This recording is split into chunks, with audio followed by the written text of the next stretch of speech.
Welcome back to the Reflactor channel. You know, it's hard to believe that the $100 telescope upgrade challenge is almost complete. We've tackled a lot of issues in the previous videos as we've tried to upgrade this 10-inch Dobsonian telescope for less than $100. We've fixed the broken spider support, we've added handles to the base, we've added setting circles, wheels, and we've also flocked the entire inside of this telescope. And later on, I'll give you my impressions about the flocking and what good it has done, if anything. Stay tuned for that. Now, if you've missed any of the previous upgrade videos, I put links to those down in the description box below. But hold on to your Dobsonian, because in this video, we've got the grand finale. And at the end, we'll see if we stayed within that $100 limit. Spoiler alert, not a chance. But there was a technicality, because there's a secret I've been hiding from you about this telescope. And I will reveal it later on. Let's go ahead and finish up this upgrade project.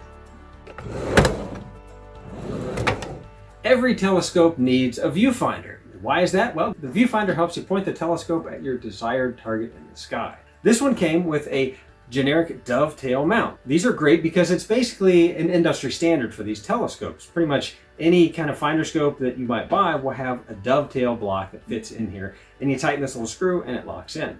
Despite all the flaws with this telescope, it did come with one of these $20 red dot finders. Now, this is actually an Orion brand, Easy Finder 2. And of course, I love these because they're cheap, they're really easy to use. They just slide into place and you turn the little locking screw. And there's a couple of adjustments. You have this wheel back here that controls the up and down, and you have this wheel up front that controls the side to side. And there's this wheel in the middle that acts as an on-off switch and a dimmer, so you can make the red dot brighter. Now, these are very, very popular, and if you have any problems with your red dot finder, I have a whole video dedicated to fixing weird problems with viewfinders, especially this guy. So I'll put a link to that down in the description box. But there's a problem with these. They have no magnification, they have no light collection. So what you see through here, if your sky is dim, what you're going to see through here is also dim. So on these larger Dobsonian telescopes, I do like to add an optical viewfinder, which does collect a little bit more light and does give you a little bit of magnification. If you're familiar with the straight through optical viewfinders, you basically look through like this, you mount it like that. These are on a lot of older telescopes. The only problem is you have to put your head all the way down here to look through it. And that can be hard on the neck. So my favorite type of optical viewfinder is actually called the right angle corrected image. Imagine if the light comes to the end and then goes up. That way, when you're standing on the side, you can just tilt your head down a little bit and look into it. Let me show you what I mean. I have a right angle corrected image viewfinder, or a RACHI. I'm not sure how you pronounce that exactly. This one is from my 12-inch Dobsonian telescope. Now, I put this one like this, and as you can see, you can go directly from looking through here to looking into the eyepiece and the telescope, and you won't get any neck pain. This is a true neck saver. The only problem is, one like this will run you about $90 to $100, and that busts our upgrade limit. So I did some research, and I found a small one for about $40 plus a little bit in tax and shipping. This guy is pretty good. It has up and down adjustment, side to side adjustment, and it has the spring-loaded pin over here that's always pushing on this. I like that. It's kind of a sign of a high-quality viewfinder. The only problem was this came in bright white, and you know, I wanted it to match the rest of the telescope, so I did end up spray painting this black. What's the downside of a $40 right angle corrected image viewfinder? Well, it doesn't magnify very much, and the optics aren't great. In fact, it has a little bit of seagulling if you have a star that goes off center from the image. But you know what? It works really well for the purpose of finding your targets. Now, on many of my telescopes, I will have both of these. I'll have a red dot finder, which helps you get kind of close to your target, and then I'll have the optical viewfinder that helps you really zero in on the target. And this is really, really helpful, especially when you have a high magnification eyepiece in here. I have to use these when I'm taking photographs of the International Space Station, mainly because this is a corrected image. So basically, if you move this to the right, the image goes to the right. If you move it to the left, the image goes to the left. And the same with up and down. It makes it super easy to follow a high-speed object across the sky, such as the space station. So I highly recommend a RACHI viewfinder. How do I mount both of these? Well, there's a couple of different things I can do. First of all, I could drill 2 new holes and mount another dovetail block, right? I could do that. That's perfectly fine, but I really don't like drilling any more holes into the telescope than I have to. So there is another solution, and that is called a Y adapter. And you can find these for sale on Amazon or eBay. And this basically has a dovetail block on the bottom. And you put this in here and you lock it in like that. Okay?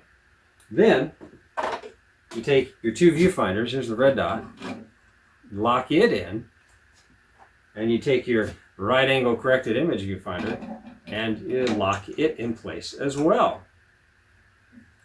And that's the problem solved for the most part. This worked really well until it almost led to a terrible accident that almost destroyed both viewfinders. You see, all this weight on this single screw that's holding it in, when you wheel this across the floor, especially my rough workshop floor, this came loose and this actually fell. Fortunately, I was able to catch it before it did really any serious damage. So the way that I fixed it was that I put a washer on the front of this guy so that when I put this into the dovetail block, there's no way that this thing is going to fall out. That was truly a problem solved. Now for a viewfinder top tip. For a lot of my telescopes, I'll take a little bit of a slice of bicycle inner tube and I will sandwich it between this main dovetail block down here and the body of the telescope. That way, when I tighten it down, it is never going to rock back and forth. When I first got into this hobby, one of the problems that I had was that my viewfinders were always getting bumped and nudged, and it seemed like right there I could never keep that very strong and stuck. But if you put a little bit of piece of bike inner tube there, that works really well. If you look at the back of any Dobsonian telescope, you're likely to see 4 holes drilled into the metal frame that holds the primary mirror. They're almost always threaded to accept 4mm machine screws. And the distance between these holes is going to be about 2.75 inches or about 72 millimeters. Now, it turns out that's the perfect distance to mount an 80mm desktop computer cooling fan. That's right. Literally, these are from the desktop industry. You can buy these on Amazon. Just look up 80mm PC cooling fan. They're 12 volts DC. They're pretty easy to modify for use on telescopes. And of course, you might be wondering, why would you want a cooling fan on your telescope? Good question. Every Dobsonian is really just a big metal can with a really thick piece of heavy glass at the back end. And what those are really good at is holding heat. So if you store this in a hot garage or shed during the day, and then you take it outside at night when it's cooler, something kind of funny is going to happen. There's going to be a big difference in the temperature between this and the outside air. Now, when you get big differences in temperature, you get convection. That's right. The air from the outside touches the hot surfaces, especially inside the tube, and it starts to billow, and it becomes buoyant, and it wants to come out the end of the telescope. And then when you're trying to use your telescope, you're looking through all that turbulent air, and it's just going to lead to poor viewing. So in an ideal situation, you would let your telescope outside for about an hour. That's about how much time you need for the metal and the plastic, and especially that thick mirror glass at the back, to acclimate to the outside temperature and give you the best viewing that you can get. But there's a shortcut. If you put a little cooling fan on the back end, it will cool everything down at about half that time. So that's what we're going to do. We're going to attach a cooling fan, and we're going to power it with a portable battery pack. So this is how we're going to power it. This actually is just a little plastic box. I got this off Amazon really cheap. It holds 8 AA batteries in it. And if you do the math, each AA battery has about 1.5 volts. So 8 times 1.5, it'll give you about 12 volts DC power. So you put the batteries in there, you close it up, and this actually has an on-off switch on it right there. Pretty convenient, right? And it has these 2 wires, or 2 bare wires coming out. We have a black and a red. And of course, that's going to lead to the cooling fan itself. This has a black and a red wire as well. It's 12 volts right there on the front. And I'm just going to clip off this connector because we don't really need that connector. But it sure would be great to have sort of a generic way to connect the batteries and the motor. And we're going to do that with a standard 12 volt DC connector. Now, of course, this has the bare wires there, and this end has the bare wires there. That'll give us about 18 inches, 24 inches of play, so that we can arrange this box. It's going to be attached to the tube using a magnet. Now, if you've seen my 14-inch restoration video, you saw me build a 3-fan cooling solution to my telescope at that time. And I used just a standard soldering gun to do that. But this time I'm going to use something new to solder the parts together. and this is called a solder and seal wire connector. I don't know if you've ever seen these. I think they sell these at Harbor Freight and on Amazon. They're basically a little short piece of shrink wrap, and there's a little donut of solder on the inside. And basically you place the wires into this little short length of tubing and use a heat gun instead of a soldering gun, and it shrinks the shrink wrap around the wires, and it melts that little solder donut around the metal. It supposedly makes a really nice watertight connection around wires. There's a bunch of different sizes in here. I'm going to be using the very smallest, that tiny one down there. Unfortunately, I don't have a heat gun, so I'm going to have to borrow one from my friend and best-selling Amazon author, Nicholas Head. I think this might get hot enough for you. If you liked the video game or HBO series called The Last of Us, then you really need to check out his new series called The Shifting. It's available on audiobook, ebook, and paperback through Amazon. I'll put a link to it down in the description box. Now that I have a heat gun, let's give this a try. So here's the first one. It's pretty small. You just have to feed this in there. It's got to get to the donut in the middle. Let's see if we can get it in there. That one's in there. Let's get this guy in there. All right. Now we just hit it with the heat gun. I've had to unplug the studio lights because it draws too much power when I'm running the heat gun. So I'm going to turn the heat gun on. Put it on high. Hey, little guy. Let's get you out of here. Shoo, shoo. All right. Oh, that's hot. Okay, here we go. Let's let that cool down for just a little bit. There we go. That worked pretty good. The little donut of solder melted. Nice. Okay. Well, I'll do this 3 more times, and then we'll hook it all up. So here's the setup. Let's load up the battery box. I have to warn you, some of these are kind of cheaply built, so sometimes you have to flex the metal tabs just to get this thing working. I've had that happen in the past. Hopefully this one works fine. Let's put it in off. Let's plug these together. And let's turn it on. Look at that. Wonderful. There you go. Pretty cool. Turn it off. Now, let's put a magnet on here. I have a rare earth magnet. I have sticky tape on both sides.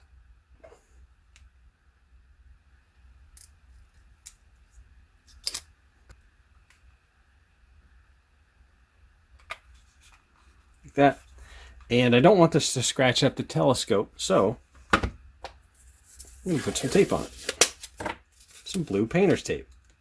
One of my favorite items to use. All right. Now we need to get the 4 screws, and it comes with a screen to cover it. So now we've got pretty much everything we need to attach it. It comes with a metal screen that keeps people from sticking their fingers. It comes with these 4 screws that go through the screen and down through there. And it sticks out, about 3/8 of an inch. We're going to talk about this in just a second. This distance actually turns out to be very, very important. Please watch the next portion so that you don't destroy your mirror. So we have these O-rings. I'm going to be putting these O-rings here just to give this a little bit of distance away from the mirror cell. You probably even want to put even more of a distance so that you can get lots of airflow around where this is mounted. But the O-ring will be, pretty good. So let's go ahead and put this on the telescope. Okay, so let's go ahead and set the fan on here. And we want the wire to be coming out near the bottom of the telescope because we're going to be setting the battery pack right here. So here we go. Let's get the holes lined up. Now I'm going to put these O-rings on, just like that, just to give it a little bit of space. I don't want this to, if I put this here, then that air is just going to be blowing just through these tiny little gaps and coming out. It would be great if I could have it cover more of the glass. And I'm going to put a gap here. You could probably put a thicker washer there if you want, or make this be a standoff like that. Like that far would probably be really good too. But, this will work in a pinch. So we have that lined up. Let's put the screen on and we'll get it lined up. And this is the important part that we're going to talk about.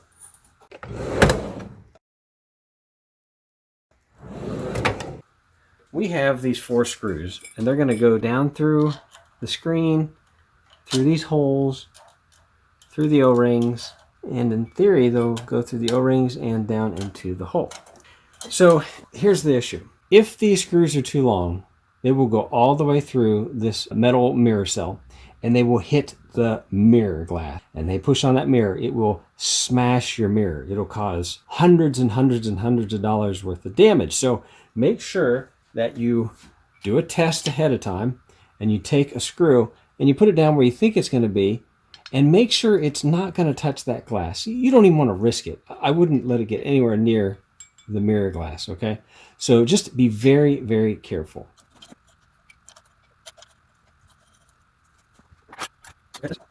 One thing that's nice about the rubber O-rings is that they might isolate some of the vibration that might come from this fan. There's really not much, but let's hook this together. And we'll stick this on the bottom of the telescope. And let's turn it on and see if it works. Turn it on. Look at that. There's actually a lot of airflow. Look at that.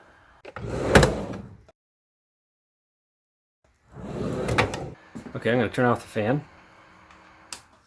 This area right here is actually an open channel that goes into the interior of the telescope tube. And there has been some discussion about whether this fan should be running in such a way that it pulls air and blows it out, or if it should be blowing air over the mirror and through these channels. If you have any experience with whether one of these works better than the other, please tell me about it in the comments section down below. Now, as we saw in the very first video, the dust cap or the lid that goes on this was really messed up. The original owner said that basically a plastic ball had been sitting on it and had left a bunch of grooved lines in it. But, upon further, study, it looked more like it had been placed too close to a coil of electrical wires, or perhaps some rubber tubing that interacted with the plastic and left some marks in it. But I was able to do a ton of wet sanding, and I've got some X-Acto chisel blades, and I was able to get rid of those divots that were in there. Well, most of them, but it required a lot of wet sanding, and I think that it actually turned out pretty good. Let me show this to you. I ended up coating it with some satin black paint. There's still some remnants of the surface weirdness that was there. It's got some dust on it right now. But, it turned out pretty good. But there was a really, really weird thing I found, that the more I wet sanded on the back, something weird started to take shape. Look at that. If you've been enjoying this series, please push that like button. It means the world to little channels like this. Thanks. So I ran some experiments with flocking. This is an Orion 10-inch Dobsonian telescope that is completely flocked on the inside. By sheer chance, I also have an additional Orion 10-inch Dobsonian telescope that's the exact same physical dimensions that is unflocked. So I've been doing some side-by-side testing with identical eyepieces. Visually, it's really hard to tell any difference whatsoever. I think where flocking really helps is if you're in a situation where you have lots of street lights, or you're in a parking lot with lots of lights that are trying to come in through the opening of the telescope and kind of wash out your image. I think in those cases, the flocking will neutralize that light that's trying to come in. In one experiment that I did on Jupiter, I think the moons actually did look a little bit sharper in the flocked telescope. Again, I do mostly visual, so flocking may be a bigger benefit to all of you astrophotographers out there. If you have any experience with that, please leave a comment down below. Well, it's hard to believe that the telescope is complete. I paid $200 for it and allowed myself $100 for upgrades. So let's add up the numbers. The initial cost was $200. Basic repairs to stock, which I'm not really including upgrades, involve basically spider repair and eyepiece tray and everything. So let's take a look. The spider repair parts, unfortunately, it's one of those situations where I had to spend a lot to realize that I didn't really need to spend a lot. I ended up spending $45 for a thread, tap, and die set, which I can actually use later. Various raw materials, single hole smooth Clevis pin set, which is $650, threaded 5mm bolts, with the hole pre-drilled, $17. Dremel cutting kit, $17. So, you know, just to repair the broken spider, I ended up spending about $105. Of course, later on, I reproduced the exact same threaded lug using nothing more than a fine-toothed hacksaw and a small drill bit, which cost me, I think, in parts and everything, about $15. Like I said, I had to spend a lot to realize that I didn't need to spend a lot. That's a big whoopsie on my part. Now, the eyepiece tray was about $25, and the red dot finder, if you have to buy one, it's about $20. But I'm not really considering the eyepiece tray or the red dot finder as an upgrade because that simply brought it back up to the stock equipment that this was shipped with when it was brand new. So just to get it up to basic standards, it cost me about $130. So I'm in this for about $330 total just to get it up to the basic standards. But now let's get to the upgrades. The Rachi Viewfinder cost about $43 with shipping and taxes. The Y adapter I think was about $20. I got a really good deal on it. They're usually a little bit more. The wheels cost about $16 from Harbor Freight. The carrying handles were about $10. The setting circle was about $42. It was so expensive basically because I paid Staples an extra fee to get it done really, really fast. You can get it for much cheaper if you just let them take a day or two to finish it. The digital inclinometer was about $16. This is a pretty good one. The cooling fan, the battery box, and the cables, those were about $30.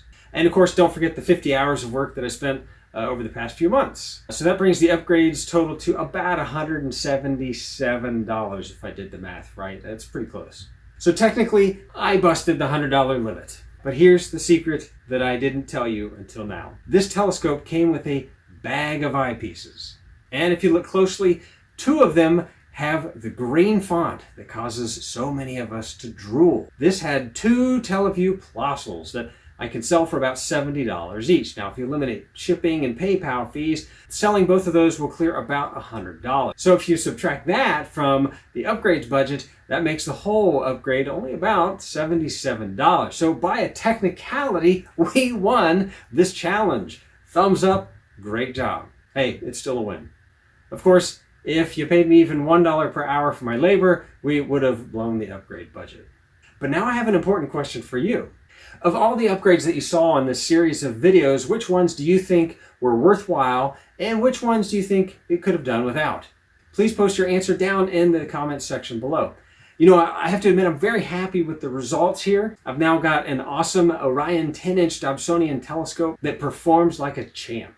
If you enjoyed this upgrade challenge, check out these other restoration challenges that I've done on the channel here. I think you'll find those to be a lot of fun too. Thanks for watching and clear skies. Oh yeah, please push that like button.